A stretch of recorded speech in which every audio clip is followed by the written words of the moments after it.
आवे सावन के महीनवा अंगना में चर्चा करैबे करब। आवे सावन के महीनवा अंगना में चर्चा करैबे करब। अंगना में चर्चा करैबे करब। अंगना में चर्चा करैबे करब।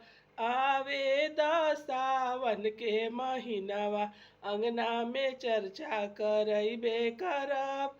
आवे सावन के महीनवा अंगना में चर्चा करैबे करब।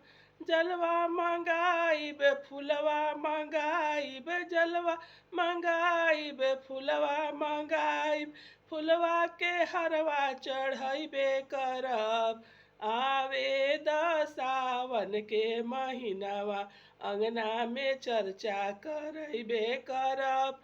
आवे सावन के महीनवा अंगना में चर्चा करैबे करब। अंगना में चर्चा करैबे करब। अंगना में गुरु बोलैबे करब। आवे सावन के महीनवा अंगना में चर्चा करैबे करब। आवे सावन के महीनवा अंगना में चर्चा करैबे करब। मिश्री मंगाइब बेदाम मंगाइब। मिश्री मंगाइब बेदाम मंगाइब। भंगिया के भोगवा लगैबे करब। भंगिया के भोगवा लगैबे करब। आवे सावन के महीनवा अंगना में चर्चा करैबे करब। आवे सावन के महीनवा अंगना में चर्चा करैबे करब। अंगना में चर्चा करैबे करब। अंगना में गुरु बोलैबे करब।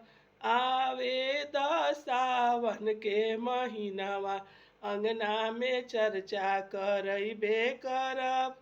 भंगिया मंगाइब धतुरवा मंगाइब। भंगिया मंगाइब धतुरवा मंगाइब।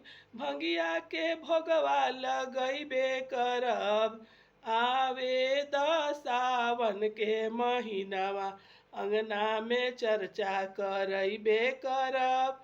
आवे सावन के महीनवा अंगना में चर्चा करैबे करब। अंगना में चर्चा करैबे करब। अंगना में गुरु बोलैबे करब। आवे सावन के महीनवा अंगना में चर्चा करैबे करब। त्रिशूल मंगाइब डमरू मंगाइब। त्रिशूल मंगाइब डमरू मंगाइब। गंगा जी के जलवा चढ़ैबे करब।